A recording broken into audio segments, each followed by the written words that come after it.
안녕하세요, 범쌤입니다. 드디어 대망의 첫 강의네요. 그러면 도대체 이 동영상은 무슨 차이가 있냐, 기존에 있던 동영상과 어떤 차이가 있냐. 기본적으로 저는 가볍습니다. 무게를 주지 않을 거예요. 수업하는데 최대한 가볍게, 접근하기 쉽게, 어려운수록 쉽게 접근하려고 할 거예요. 그리고 기본적으로 칠판 이런 거 쓰지 않을 예정입니다. 너무 딱딱할 것 같아가지고 칠판 이런 거 안 쓰고 되도록이면 자막을 통해서 설명을 해드릴 거고, 그 순서를 정해서 할 거예요. 순서를 정해서 어디서부터, 대부분 영어를 접근하기 어려워하시는 분들이 도대체 내가 중간에서 어딘가 길을 잃은 것 같은데 도대체 다시 시작하려면 어디서부터 시작해야 되는 거야? 라고 고민하시는 분들이 있다면 제 강의를 처음부터 들어주세요. 그리고 기존에 이건 이미 알던 건데 저런 다는 거 아니야 라고 생각이 드시겠지만 다시 들어보세요. 제가 설명하는 것과 분명히 본인이 기존에 아시던 것들 간에 차이가 있을 거거든요. 그래서 그 차이를 발견하셨다면 이렇게 이해하는 거구나 라고 생각하시고 저를 쭉 따라오시다 보면 어느 순간 영어를 잘하게 되는 본인을 발견하실 수 있을 겁니다. 그리고 기존에 있던 강의들은 너무 잘하시는 분들이 많은데 너무 전문적이거나 혹은 학원 관련된 컨텐츠들이 많아서 꾸준함이 떨어져요. 그러니까 어느 순간 강의를 쭉 하시다가 중간에 이제 개인적인 사정이나 아니면 학원 규정에 의해서 중간에 강의가 사라지거나 없어지는 경우가 많거든요. 하지만 저는 제 강의는 앞으로 계속 업데이트를 꾸준히 할 예정입니다.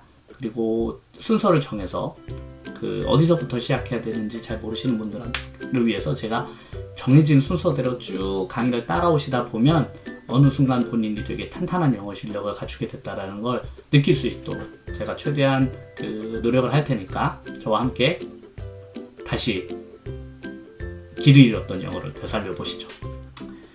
첫 강의로 무엇을 택할까? 영어에는 정말 많이 배울 것들이 너무 많은데 도대체 뭐부터 택할까? 고민을 되게 많이 했는데 역시 제가 수없이 많이 아이들을 가리키면서 영어에는 너무 중요한 게 많은데 가장 중요한 걸 뭘까?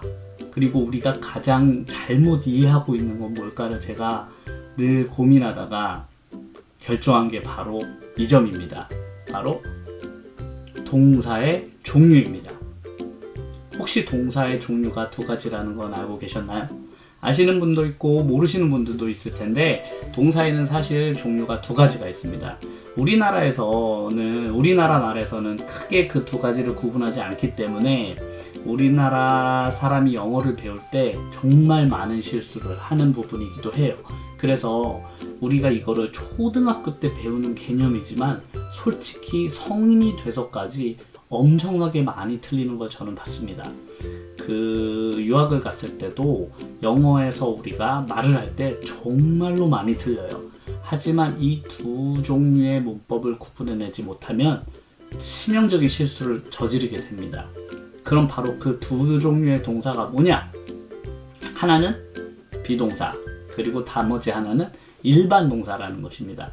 용어가 처음에 헷갈리시거나 아니면 낯선 분들도 있을 텐데 용어는 그냥 그렇게 쓰이는 거니까 그렇게 알아두시고 제가 그거에 대해서 개념은 따로 설명을 해드릴게요. 종류는 두 가지가 있는데 비동사, 일반 동사 들어보신 분들도 있고 처음 들어보시는 분들도 있으실 거예요.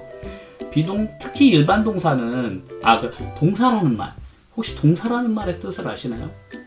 동사라는 건 단어의 종류를 뜻하는 건데 단어의 종류 중에 우리가 동사하면 그거 한자로 움직일 동자 아니야? 그래서 동사하면 움직이는 거지 라고 움직이는 종류의 단어들을 얘기하는 거 아니야? 라고 말씀하시는 분들이 많이 계실 거예요. 그 말은 반은 맞고 반은 틀립니다. 왜냐하면 동사는 두 종류가 있기 때문이죠. 하나는 비동사, 그리고 나머지 하나가 일반 동사이기 때문입니다. 우리가 이야기했던 바로 움직임을 나타내는 동사를 바로 일반 동사라고 하는 거예요. 예를 들면 무슨 go라든지 eat, study 이런 종류의 go는 가다, run, 달리다 움직임이 있잖아요. 그런 움직임이 있는 단어들을 일반 동사라고 해요. 일반 동사라고 하고 그 동사에는 뜻이 있습니다. 하지만 비동사는 움직임이 없어요. 그 말은 뭐를 뜻하는 거냐? 해석을 할 때 차이를 나타내는데요. 우리가 말을 할 때 늘 움직임이 있는 말만 하질 않아요. 예를 들면 나는 행복해 라고 말을 할 때 그 말 속에 움직임이 들어있지 않습니다. 혹은 이 연필은 빨간색이야 라고 했을 때 연필이 움직이는 건 아니잖아요. 그래서 머릿속으로 어떤 문장을 떠올릴 때 혹은 어떤 문장을 읽을 때 비동사가 들어간 문장을 보거나 혹은 내가 이거는 움직임이 없는 어떤 문장을 이야기를 할 때는 머릿속에 비동사가 먼저 떠오르셔야 돼요. 그리고 그 비동사와 일반 동사는 절대로 섞어서 쓰실 수 없습니다. 그 한국 사람이 영어를 할 때 가장 많이 틀리는 오류 중에 하나인데요. 비동사, 일반 동사를 섞어서 쓰시는 경우가 정말 많아요. 왜냐면은 우리가 몸에 밴 그런 비동사 익숙함이기 때문인데요. I면 바로 M이 따라 붙습니다. I am 이렇게 I am study 이렇게 말씀하시는 분들도 너무 많이 계세요. I am study가 완전 오류가 많은 문장인데 I 다음에 왠지 M이 와야 될 것 같고 You 다음에 왠지 R가 와야 돼요. You are 이렇게 You 다음에 R가 꼭 와야 될 것 같은 느낌이 들어요. 왜? 우리에게 너무 익숙하기 때문에 그렇죠. 하지만 명심하셔야 돼요. 두 가지의 동사는 한 문장에 같이 쓰일 수 없습니다. 절대로. 그래서 한 번에 동사의 한 종류만 택하셔야 되는데 그 구분을 정말 잘 해주셔야 돼요. 그래서 예를 들면 I am happy 이렇게 쓰시면 비동사 쓰셨죠. 그거는 저의 상태가 행복한 상태라는 움직임이 아닌 저의 상태를 나타내는 뜻입니다. 하지만 I like English 이렇게 얘기하면 저는 영어를 좋아합니다 라는 like라는 뜻이 있는 움직임이 있는 동사를 택한 일반 동사 문장이 돼요. 이 두 강의 중에 그 두 가지 개념 일반 동사와 비동사 두 가지의 존재와 같이 쓸 수 없다는 점하고 일반 동사는 우리가 알고 있는 행동을 나타내는구나.